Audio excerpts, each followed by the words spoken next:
Joe Biden is warning Putin on decisive action if Russia further invades Ukraine. Canada's leaders are panicking, of course, because their citizens have decided they want freedom, and we have a report that the Central Intelligence Agency is spying on you. Hey everybody, welcome to Current Disclosure for Saturday, February 12th, 2022. I am your host, Jason Work. This podcast is dedicated to the ongoing pursuit of the truth. Hashtag unfilter the truth. Please subscribe to the podcast so that you never miss an episode. You can find us on all your favorite podcast providers. You can rate the podcast. You can even write a review if you'd like. We'd appreciate that. You can find me on social media on Parler, Getter, and CloudHub at Jason Work. And the email address is jason@currentdisclosure.com. And of course the website, currentdisclosure.com. Lots to get to, as usual. I think if you've been listening to the program for any length of time, you know how we operate here. Try to cover as much news that has happened, not over just the past week. Of course, the big breaking stories of this weekend, but sometimes we go back a few weeks to dig up some stories from the past. Because as you know, in our society, we're quick to forget. We're ready to move on to the next big story. That is, unless the media can happen to somehow drag out a narrative, a story, as long as they possibly can, in order to distract us, the people, as long as they possibly can. All right, you know how it goes. Hey, everybody, look over here, what's going on with this situation? Meanwhile, way off to the other side, or more often than not, right behind our very backs, they're pulling some other type of stunt, which is no good at all. All right, so I guess the biggest breaking news that I saw this morning, as far as global news, is this headline of Joe Biden warning Vladimir Putin on decisive action if Russia further invades Ukraine. Straight from the White House. This article from OAN, which has been deleted from DirecTV's lineup, unfortunately. Hopefully they can find another platform, some more distributorship for OAN, one of the few honest journalistic news organizations out there. Anyway, the article dated today, February 12th, 2022, U.S. President Joe Biden, they said that, I didn't say it, they said that in the article, U.S. President Joe Biden warned his Russian counterpart, Vladimir Putin, that the United States and its allies would, quote, respond decisively if Russia, quote, further invaded Ukraine. The leaders spoke on a secure call for about an hour on Saturday morning regarding the troop buildup around Ukraine.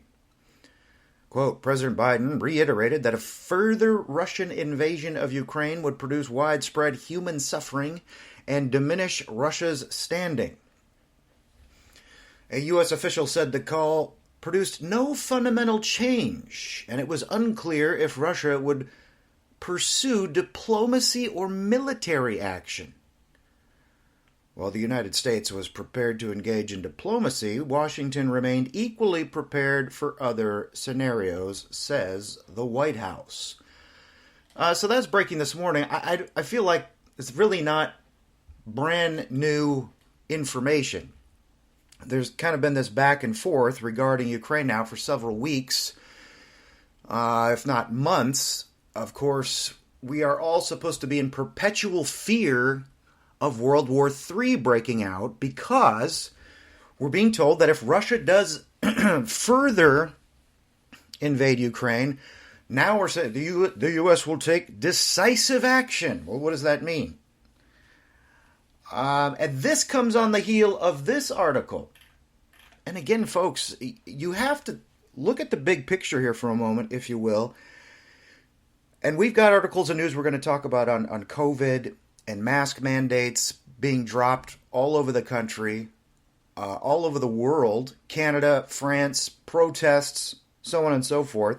The whole, quote, pandemic narrative is crumbling. The Great Reset is not going the way they thought it would go. And so they have to move on quickly to something else. And for a while, of course, it was all talk about, hey, we got to drum up fear about climate change. And that's always been rumbling in the background now for quite some time. Climate change. We're all going to drown under rising seas if we don't just fry out walking in the street. But that apparently does not drum up enough fear in most citizens.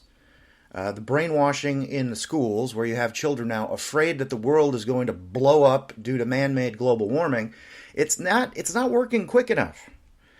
And yes, there still are talks among the pointy-headed elites that one day we'll have climate lockdowns instead of COVID lockdowns. Or hey, let's do both. It's good for the planet.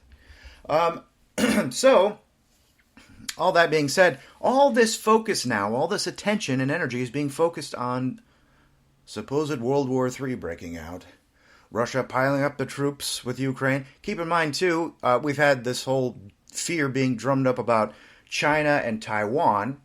So you got that also as a fallback plan. Or, hey, maybe just do them both at once.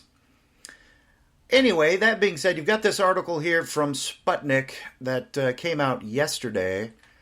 Headline, "That's a world war," said Biden, as he tells Americans to leave Ukraine. Shoots down reports of evacuation. Leave, but it's not an evacuation, I guess. That's essentially what Joe is saying.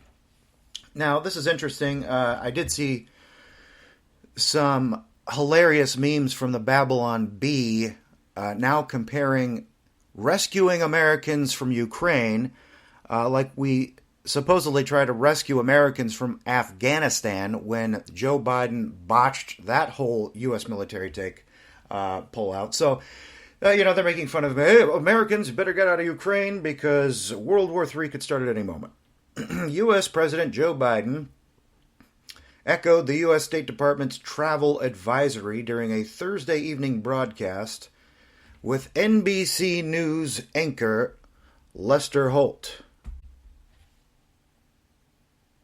And I asked about the tense standoff with Russia over Ukraine.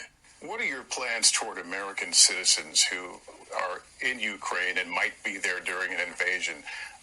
What scenarios would you put American troops to rescue and get Americans out? They're not. That's a world war. When Americans and Russians start shooting at one another, we're in a very different world than we've ever been in. Not even on behalf of simply evacuating Americans. No. How do you do that? How do you even find them? This is not like, I'm hoping that if in fact he's foolish enough to go in, he's smart enough not to in fact do anything that would negatively impact on American citizens. Have you told him that? Yes. You've told him that Americans would be a line that they can't cross? Well, I didn't have to tell him that. I've spoken about that. He knows that. And, it's a little bit... look, that's what I've asked is American citizens should leave now. We're dealing with one of the largest armies in the world. This is a very different situation, and things could go crazy quickly. Okay, so, first of all, I got to say, aren't you impressed by the bold confidence being expressed by Joe Biden? It sounds like he's about to nod off. Lester Holt has to basically snap his fingers to get his attention. First says, Putin knows that, if he goes into Ukraine, the Americans there, he better not do anything that's gonna, and Lester says, you mean you've told him that, Joe? You've told Putin that there's a line that cannot be crossed? And then Joe shifts gears, whatever gears he has left in his mental capacity, and says, no, Lester, I don't have to tell him. He knows. Look, come on, right? Yeah. Okay, great. Thanks, Joe. Thanks for the comments. Thanks for the bold, decisive... Well, now, today's report, a day later after this report, due to the fine journalistic work of Lester Holt and NBC News, What is the clear picture here? I just see and hear a bunch of talking heads saying that World War III could break out at any moment, and there's nothing we can do. We're threatening Putin. Joe Biden, in all of his might, is threatening Putin via phone calls. They've talked now for 3 times on the phone, according to news reports. And Joe has put a line in the sand. He has drawn a line in the sand and says, hey, there's going to be decisive action. But if you do go in and invade Ukraine, hey, don't mess with the Americans. And Americans in Ukraine, you might want to leave. But we're not at the evacuation level yet. But, start packing, make travel plans. It's time to come home. I mean, can you get much more unclear? And I don't know, can you imagine any president? I can't obviously imagine Trump speaking this way. I can't imagine, frankly, even Barack Obama speaking this way. This is a world war we're talking about. Things are going to change in a way we haven't. Things could go crazy quickly, Biden warned. Biden's comment comes after officials in Russia continue to push back against Western claims that Moscow is attempting to install a pro-Russian puppet government in Ukraine, or plan to stage a fabricated attack by Ukrainian military, also known as a false flag attack. Say, oh, Ukraine struck first. Now we have to escalate things because Ukraine decided to take the first shot. False flag operation. Make it look like little old Ukraine is stirring the pot. Now, I could think of another reason that Biden is drumming up World War III fears to distract from the economy, to distract from Bidenflation. Did you see the report that came out this week? Inflation. It's the worst it's been in over 40 years. Have you noticed the cost? Of course you have. You notice that prices are going up. And then you've got him on, let's see, and I apologize for playing these clips from MSNBC and Lester Holt and Morning Joe. But then you had Joe Biden on Friday's broadcast of MSNBC's Morning Joe, along with MSNBC economic analyst Steve Ratner, who served as counselor to the Treasury Secretary in the Obama administration, discussing the reason for inflation. I'm going to play bits and pieces of this soundbite because, frankly, it's way too long. And I'll probably lose about half my listeners if I play the entire soundbite. But check out, first of all, what Joe says the reason is for inflation. Let's look at the reason for the inflation. The reason for the inflation is the supply chains were cut off, meaning that the products, for example, automobiles, the lack of computer chips to be able to build those automobiles and so they could function, they need those computer chips. They were not available. So what happens? With the number of cars were reduced, the new cars were reduced. It made up at one point 1/3 the cost of inflation because the price of automobiles were up. So what I did when I went out and made sure we started to make those domestically, we got Intel to come in and provide $20 billion to build a new facility. A number of organizations are doing the same kinds of things. Okay, so his reason, Joe Biden says the reason for inflation is because of the supply chain breakdown. For example, automobiles, you can't get the chips, and the price of automobiles, everything, demand, and that's why I did that. Now, I'm not going to play, after this clip, Morning Joe comes on and talks for what seems like an hour as he frames a question for Ratner, former Secretary of Treasury for Barack Obama. And, I'm seeing this clip, and this clip, by the way, is from Breitbart.com, and I'm listening to it, and I'm thinking, oh, great, a former Obama guy is going to probably just